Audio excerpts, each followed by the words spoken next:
Bruchim aboim b'shem Hashem. There is a fascinating Gemara in Psachim that says that there are those HaKadosh Baruch Hu machriz alein b'chol yom. Rava says, who are they? They are the great Rabbi Chanina and Rabbi Oshaya.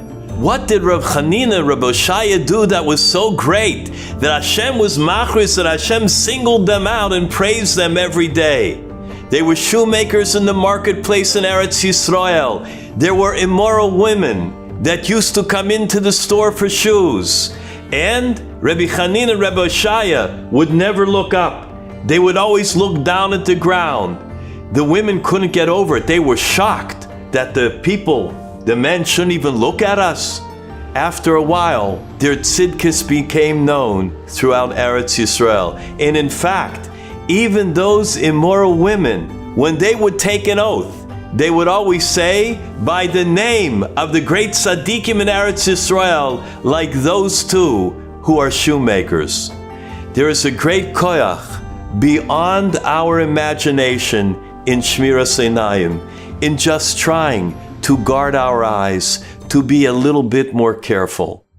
There was an amazing incident that happened where in London, England, there was a young boy that was kidnapped, held hostage. The parents, they had no idea where he was being held. The police in London, they tried everything. After a while, they came back to the parents and they said, listen, he's not coming back.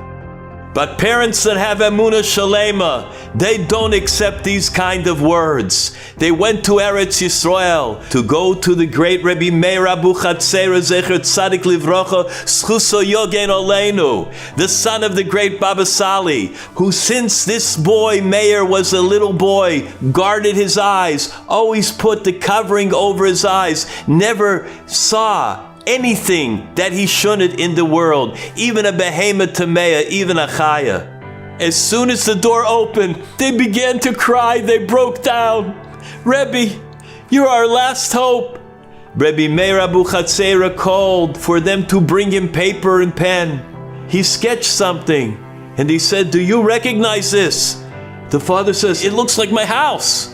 And he sketched another place and he says, and does this look familiar to you?